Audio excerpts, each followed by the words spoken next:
اعوذ باللہ من الشیطان الرجیم بسم اللہ الرحمن الرحیم نحمدہ ونصلی ونسلم علی رسولہ النبی الکریم اما بعد فاعوذ باللہ من الشیطان الرجیم بسم اللہ الرحمن الرحیم اللہم صلی علی سیدنا و مولانا محمد وعلی آلہ وصحبہ وبارک وسلم۔ معزز طلباء و طالبات و معزز سامعین گرامی، السلام علیکم ورحمۃ اللہ وبرکاتہ۔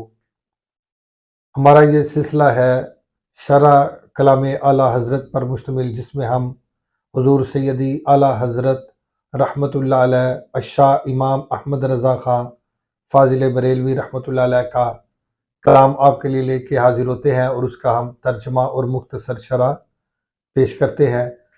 سیدی اعلیٰ حضرت رحمۃ اللہ علیہ کا جو کلام ہم نے منتخب کیا تھا وہ آپ کا نہایت معروف کلام لم یاتی نذیر کفی نظر مثلے تو نہ شد پیدا جانا، اس کلام کی ہم شرح کر رہے تھے۔ اس کے 2 لیکچر آپ سماعت فرما چکے۔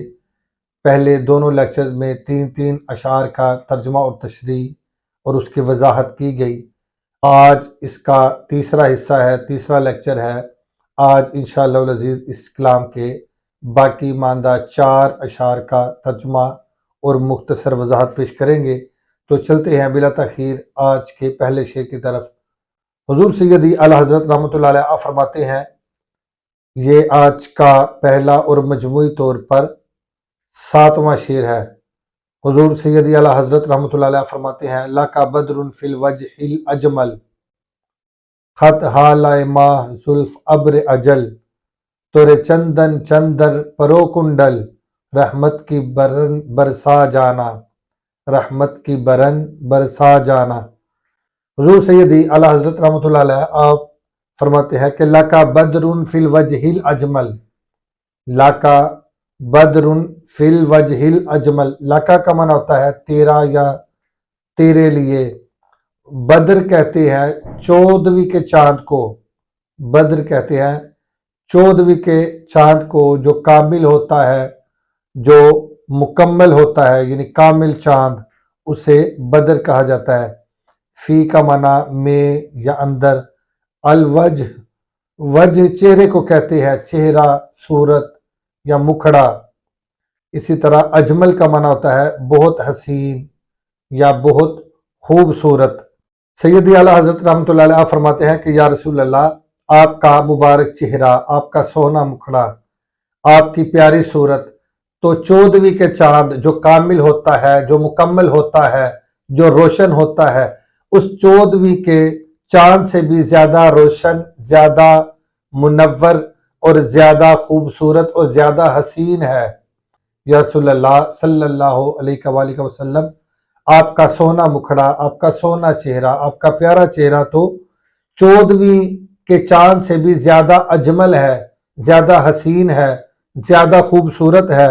آگے فرماتے ہیں، خط حالۂ ماہ زلف ابر اجل، خط کہتے ہیں ریش کو، داڑھی کو، حالہ کہتے ہیں جو چاند کے گرد بادل کے موسم میں جو چاند کے گرد ایک دائرہ ہوتا ہے، حلقہ ہوتا ہے، اس کو حالہ کہا جاتا ہے۔ زلف بالوں کو کہا جاتا ہے، زلف کا معنی بال یا بالوں کی لٹ، اسے زلف کہا جاتا ہے۔ اور اجل کا معنی حسین، اجل کا معنی بڑی حسین۔ ابر اجل یعنی حسین بادل، حسین بادل، خوبصورت بادل۔ اب دیکھیں اس کا ترجمہ، خط حالۂ ماہ زلف ابر اجل۔ سید اعلیٰ حضرت رحمۃ اللہ علیہ آپ فرماتا ہے کہ یا رسول اللہ، خط حالۂ ماہ، آپ کی داڑھی مبارک گویا کہ چاند کے گرد حالہ ہے، آپ کی داڑھی مبارک، ریش مبارک گویا چاند کے گرد حالہ ہے۔ زلف ابر اجل، اور آپ کی مبارک زلفیں اور آپ کے مبارک بال، آپ کے مبارک گیسو، یہ ابر اجل ہیں۔ ابر اجل یعنی بادلوں کی طرح حسین ہے، بادل کی طرح حسین ہے، خوبصورت ہے، جمیل ہے، اجمل ہے۔ پھر آگے فرماتے ہیں، تورے چندن چندر پرو کنڈل، تورے چندن چندر پرو کنڈل، چندن کہتے ہیں سندل کی خوشبودار لکڑی کو، سندل کی خوشبودار لکڑی کو چندن کہا جاتا ہے، اور چندر کا معنی چاند۔ یا رسول اللہ آپ کا چاند سا مکھڑا، یہ سندل کی مثل خوشبودار ہے، حسین ہے اور خوشبودار ہے۔ پرو کنڈل، اور اس کے اوپر بادل کی مثل حسین زلفیں ہیں، حسین کالی زلفیں ہیں۔ آگے ہے رحمت کی برن برسا جانا، رحمت کی برن برسا جانا، مجھ گناہ گار، مجھ خاطی، مجھ عاصی کو بھی نوازتے جائیے۔ اس کے اوپر بھی رحمت کی برن، برن کہتے ہیں موسلا دار بارش کو، اپنے کرم کی، اپنی جود و سخا کی، اپنی عنایات کی، اپنی بخشش کی، اپنی عنایات کی اس برن کو، اس موسلا دار بارش کو مجھ گناہ گار، مجھ عاصی، مجھ ناتواں، مجھ بے کس کو بھی عطا کر دینا، اس پر بھی برسا جانا، اس پر بھی یہ رحمت کی برن برسا جانا۔ اپنے رحمت کی اس موسلا دار بارش کو، اپنی عنایات کی اس موسلا دار بارش کو، اپنی بخشش کی اس موسلا دار بارش کو، اپنی نوازشات کی اس موسلا دار بارش کو مجھ گناہ گار پر، مجھ حقیر ناتواں عاصی پر بھی برسا جانا۔ اس شعر میں حضور سیدی اعلیٰ حضرت رحمۃ اللہ علیہ نے چاند کے ساتھ بطور استعارہ تشبیہ دی، وگرنہ حقیقت میں چاند کے ساتھ تشبیہ نہیں بنتی۔ کیا خوب کسی نے کہا کہ چاند سے تشبیہ دینا یہ بھی بلا انصاف ہے، یعنی کریم آقا صلی اللہ علیہ وآلہ وسلم کو چاند کے ساتھ تشبیہ دینا، چاند سے تشبیہ دینا یہ بھی بلا انصاف ہے، ارے چاند تیرے منہ پہ چھائیاں، میرے مدنی کا چہرہ صاف ہے۔ تو چاند کے ساتھ حقیقتاً تشبیہ نہیں دی جاتی، یہ بطور استعارہ تشبیہ دی گئی۔ تو چلتے ہیں بلا تاخیر آج کے اگلے شعر کی طرف۔ آج کا دوسرا اور مجموعی طور پر یہ 8واں شعر ہے۔ حضور سیدی اعلیٰ حضرت رحمۃ اللہ علیہ فرماتے ہیں، یا قافلتی زیدی اجلک، رحمے بر حسرت تشنہ لبک، مورا جیرا لرجے دھرک دھرک، طیبہ سے ابھی نہ سنا جانا، طیبہ سے ابھی نہ سنا جانا۔ اب فرماتے ہیں، یا قافلتی، اے میرے قافلے والو، قافلتی، اے میرے قافلے والو، یعنی جن کے ساتھ حضور سیدی اعلیٰ حضرت آپ مدینہ طیبہ حاضر ہوئے، اپنے ان قافلے والوں کو مخاطب کرتے ہیں، یا قافلتی، اے میرے قافلے والو، زیدی اجلک، تمہارا قیام، تمہاری مدت زیادہ ہو، یا تم اپنی مدت کو، اپنے قیام کو زیادہ کر لو، اپنی قیام کی مدت کو بڑھا لو، اپنے ایام، اپنے دن بڑھا لو، جو قیام کے دن ہیں یہ بڑھا لو۔ آگے فرماتے ہیں، رحم بر حسرت تشنہ لبک، رحم بر حسرت تشنہ لبک، رحم کا معنی رحم کرو، بر حسرت تشنہ لبک، اس حسرت کے مارے پیاسے لبوں والے پر، اس حسرت کے مارے پیاسے لبوں والے پر کچھ تو رحم کرو، مجھ حسرت کے مارے پیاسے لبوں والے پر کچھ تو رحم کرو۔ آگے فرماتے ہیں، مورا جیرا لرجے درک درک، مورا کا معنی میرا، جیرا کا معنی میرا دل، لرجے یعنی لرزے یا کانپے، درک درک تیز تیز، تیز تیز یا جلدی جلدی، مورا جیرا لرجے درک درک، میرا دل تیزی سے دھڑکتا ہے، تیزی سے دھڑکتا ہے، کب طیبہ سے ابھی نہ سنا جانا، اس لیے جب مجھے یہ خیال آتا ہے کہ طیبہ سے جانا پڑے گا، یہاں سے واپسی کا سفر کرنا پڑے گا اور یہاں سے رخصت ہونا پڑے گا، اور اس جدائی کا جب میں تصور کرتا ہوں تو مورا جیرا لرجے دھڑک دھڑک، تو اس وقت میرا دل تیز تیز دھڑکتا ہے، تیز تیز جلدی سے کانپ جاتا ہے، لرز اٹھتا ہے۔ آگے فرماتے ہیں، طیبہ سے ابھی نہ سنا جانا، طیبہ سے جانے کا پیغام ابھی نہ سناؤ، طیبہ سے جانے کا پیغام ابھی نہ سناؤ، طیبہ سے ابھی نہ سنا جانا، طیبہ سے جانے کا پیغام ابھی نہ سنا، طیبہ سے ابھی نہ سنا جانا، یعنی ابھی جانے کا پیغام نہ سنا، ابھی جانے کا پیغام نہ سنا، بلکہ کیا فرماتے ہیں؟ یا قافلتی زیدی اجلک، اے قافلے والو اپنے اس قیام کی مدت کو اور بڑھا لو، اس محبوب سے ابھی مجھے جدائی کا پیغام نہ سناؤ، اس در اقدس سے ابھی جدا ہونے کا پیغام نہ سناؤ۔ جب میں یہ تصور کرتا ہوں تو فرماتے ہیں مورا جیرا لرجے دھڑک دھڑک، تو میرا دل کانپ اٹھتا ہے، میرا دل لرز جاتا ہے، میرا دل لرز جاتا ہے۔ تو چلتے ہیں آج کے تیسرے اور مجموعی طور پر نام شعر کی طرف۔ حضور سیدی اعلیٰ حضرت رحمۃ اللہ علیہ فرماتے ہیں الروح فدا کا فزد حرقا، یک شعلہ دیگر برزن عشقا، مورا تن من دن سب پھونک دیا، یہ جان بھی پیار جلا جانا۔ حضور سیدی اعلیٰ حضرت رحمۃ اللہ علیہ فرماتے ہیں الروح فدا کا، یا رسول اللہ یہ جان، یہ روح آپ پر قربان، آپ پر قربان، فزد حرقا، اس آگ کی، اس عشق کی آگ کو اور بڑھائیں، اس عشق کی آگ کو اور بڑھائیں، اس میں اور اضافہ فرمائیں۔ یہ جو آپ کے ساتھ میرے عشق کی آگ ہے، اس عشق کی آگ کو اور زیادہ بڑھائیں تاکہ میرا عشق آپ کے ساتھ اور زیادہ ہو، میرا لگاؤ آپ کے ساتھ اور زیادہ بڑھ جائے، میری محبت آپ کے ساتھ اور زیادہ بڑھ جائے، میری توجہ کا مرکز اور مزید اس میں پختگی پیدا ہو کہ میری توجہ کا مرکز، میرے خیالات کا مرکز، میرے عشق کا مرکز، میری محبت کا مرکز آپ ہوں۔ یک شعلہ دیگر برزن عشقا، یک شعلہ دیگر برزن عشقا، اے عشق اس عشق کے آگ کا ایک اور شعلہ، ایک اور چنگاری مجھے مار، ایک اور چنگاری مجھے لگا، یک شعلہ دیگر، ایک شعلہ، ایک چنگاری، دیگر اور یا مزید، برزن عشقا مجھے مار اے میرے عشق، اے میرے عشق کی آگ، ایک اور مزید شعلہ بڑھکا، ایک اور مزید شعلہ عشق کا مجھے لگا، مورا تن من دن سب پھونک دیا، مورا تن من دن سب پھونک دیا۔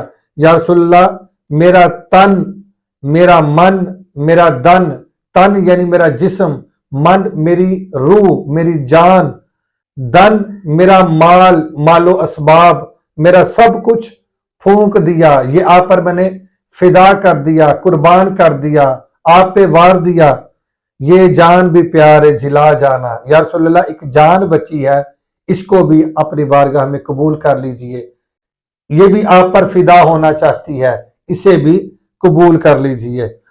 تو چلتے ہیں آج کے چوتھے اور مجموعی طور پر 10ویں اور اس کلام کے آخری شعر کی طرف۔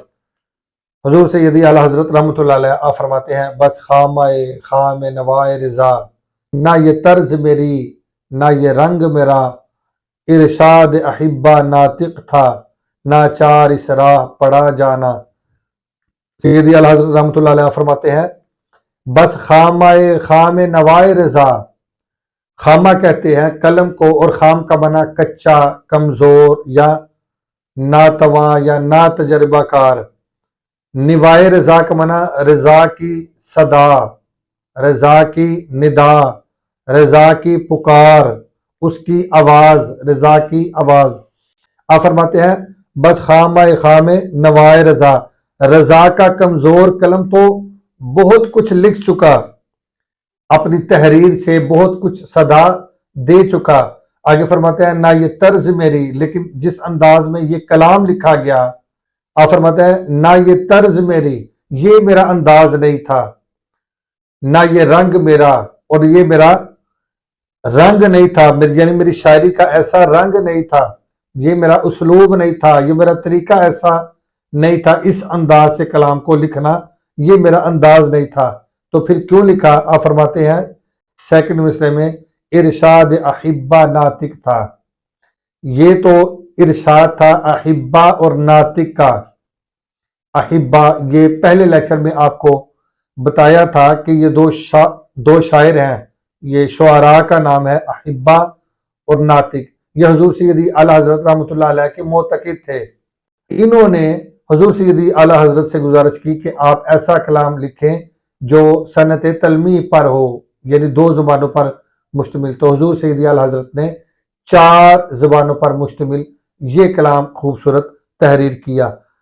حضور سیدی اعلیٰ حضرت رحمۃ اللہ علیہ کا آپ یہ کمال دیکھیں، اور اللہ تعالیٰ نے جو صلاحیت انہیں عطا کی تھی، جو خدا داد صلاحیت تھی، اس کا یہ کمال دیکھیں کہ آپ نے یہ جو شعر لکھا ہے اس میں احبا اور ناطق دونوں لفظوں کو آپ نے ذکر کیا، دونوں ناموں کو آپ نے ذکر کیا۔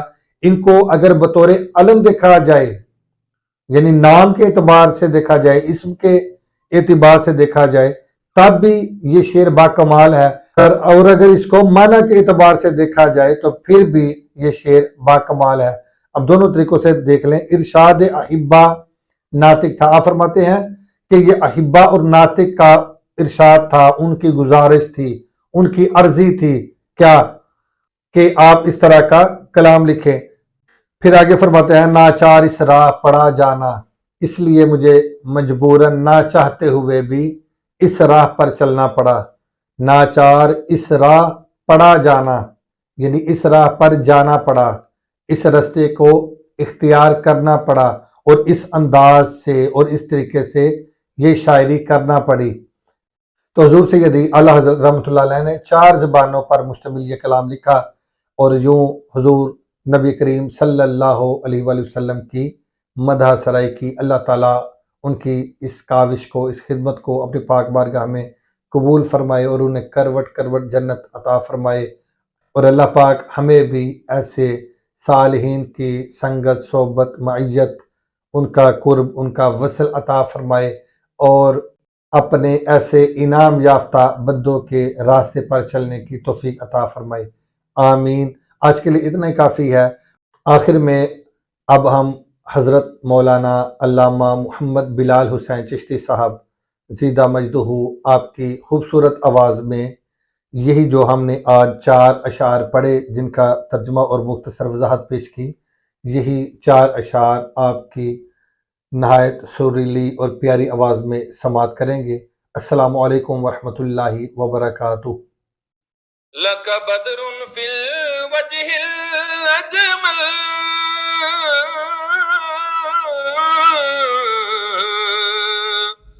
لك بدر في الوجه الأجمل خطها لائماں زلف ابر اجل تورے چندن چندر پرو کنڈل تورے چندن چندر پرو کنڈل رحمت کی بھرن برسا جانا جگ راج کو تاج تورے سر سو ہے تجھ کو شہیدو سرا جانا۔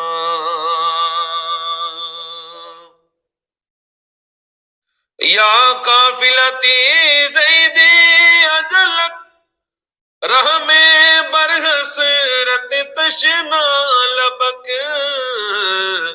مورا جیرا لرجے درک درک مورا جیرا لرجے درک درک مورا جیرا لرجے درک درک طیبہ سے ابھی نہ سنا جانا۔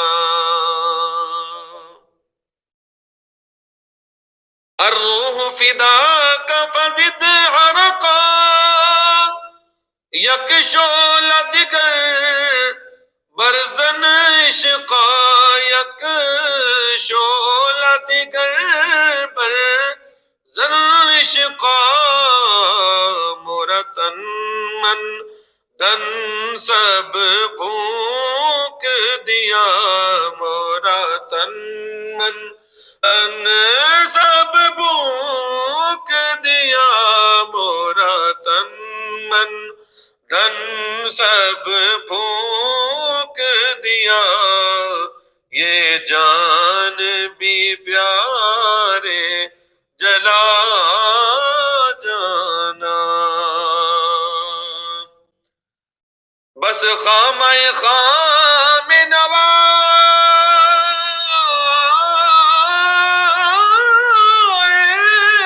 رضا،